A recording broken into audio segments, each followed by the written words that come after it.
Саламатсыңарбы, кымбаттуу окуучулар. Мен силер менен кайрадан информатика сабагынан көрүшүп жатканыма абдан кубанычтамын.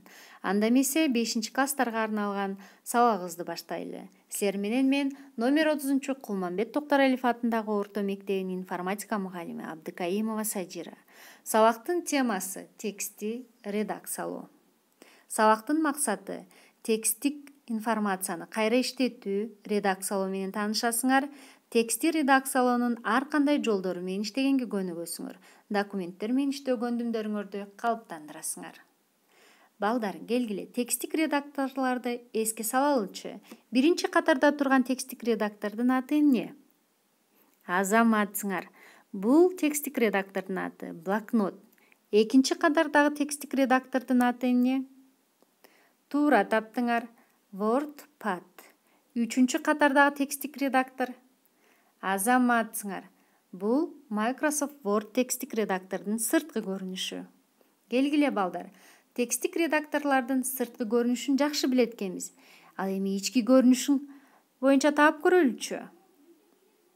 Келгиле, бул кайсыл текстик редактор экенин таап көрөбүз. Азаматсыңар. Бул Microsoft Word текстик редакторунун ички көрүнүшү. А бул текстик редактор кайсыл болду экен? Туура таптыңар. Бул WordPad текстик редактору. Ал эми булчу балдар? Азаматсыңар. Бул блокнот текстик редакторунун ички көрүнүшү. Текстти редакциялоо. Редакциялоо компьютерде документти даярдоонун кийинки этабы. Текстти редакциялоо учурунда анын туура экенине ишениш үчүн силер ага көз жүгүртсөңөр. Табылган каталарды, мисалы таза жазууда оңдойсуңар, керектүү өзгөртүүлөрдү киргизесиңер. Эгерде текст чоң болсо, анда экранда анын бир бөлүгү гана көрүнөт. Ал эми бардык бөлүгү компьютердин эсинде сакталат. Бул 4 жебелердин жардамы менен курсорду бүт экран боюнча жылдырууга болот. Курсорду каалаган символго алып келе алабыз. Бардык документ боюнча жылууга атайын клавиштер же клавиштердин комбинациясы арналат. Мисалы үчүн, Home саптын башына, End саптын аягына, Control жана тире бир сөзгө оңго, Control жана тире бир сөзгө солго, Page Up экрандын барактын үстүнө, Page Down экрандык барактын астына, Control плюс кошуу, Page Up бир бетке өйдө, Control жана Page Down бир бетке төмөн, Control жана Home текстин башына, Control жана End текстин аягына. Андан сырткары экрандын чегинен ары турган текстин бөлүгүн экранга тез чыгаруучу жылдыруу режими бар.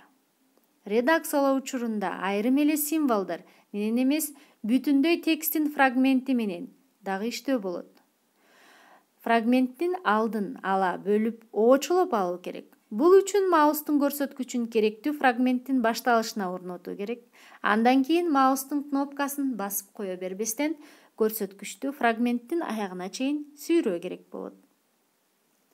Фрагментти тандоонун терезедеги жумушчу аймактын каалаган ордун чертип алып салууга болот. Обочолонгон фрагментти тексттен алып салуу жана эстен өчүрүүгө болот. Ошондой эле тексттен алып буфер деп аталган эстин атайын бөлүгүнө жайгаштырууга болот. Бул учурда өчүрүлгөн фрагментти же мурда ордуна же текстке ылайыктуу башка жерге алып келүү мүмкүн. Кээде айрым саптар же саптардын топтомдору көп жолу кайталанган тексттерди, мисалы үчүн ырдын кайрмаларын эстегиле, киргизүүгө туура келет. Кайталануучу фрагмент бир эле жолу кетирилет. Андан кийин ал обочолонот жана анын кнопкалардын жардамы менен көчүрүлөт. Фрагмент өзүнүн мурдагы ордунда кала берет. Ал эми анын так көчүрмөсү буферге жайгашат. Андан кийин силер текстти тергенди улантып, кайталануучу фрагмент келүүчү жерге жеткенде анын буферден алып, ошол жерге коесуңар. Бул процедураны көп жолу кайталоого болот. Текстик процессорлор берилген сөздүн текстеги ордун тапканга, керек болсо бир сөздү башка сөзгө автоматтык түрдө баардык текст боюнча алмаштырып коюуга мүмкүнчүлүк берет. Ал үчүн биз Ctrl жана F клавишасын бирдей басышыбыз керек. Заманбап тексттик процессорлорго орфографиялык каталарды табууну жана оңдоону да тапшырса болот. Сабакты бышыктоо, редакциялоо деген эмне экен балдар? Азаматсыңар. Редакциялоо компьютерде документти даярдоонун кийинки этабы болуп эсептелинет экен. Бул жерден ар бирин өчүрүп, кошуп, кесип салсак да болот экен. Текстин башында келтирүү үчүн кайсыл клавишаны пайдалансак болот экен? Азаматсыңар, Home клавишасын пайдаланабыз. Көлөмдүү тексттерде ката болбогон бир сөздү кайсыл комбинациялардын жардамы менен алмаштырсак болот экен? Азаматсыңар, Ctrl жана F клавишасын жардамы менен алмаштырсак болот экен. Үйгө тапшырма. Китептин 111 бетиндеги 12 тапшырманы үйдөн жеке компьютерге иштеп сактап келебиз. Көңүл бурганыңарга чоң рахмат. Саламатта калгыла.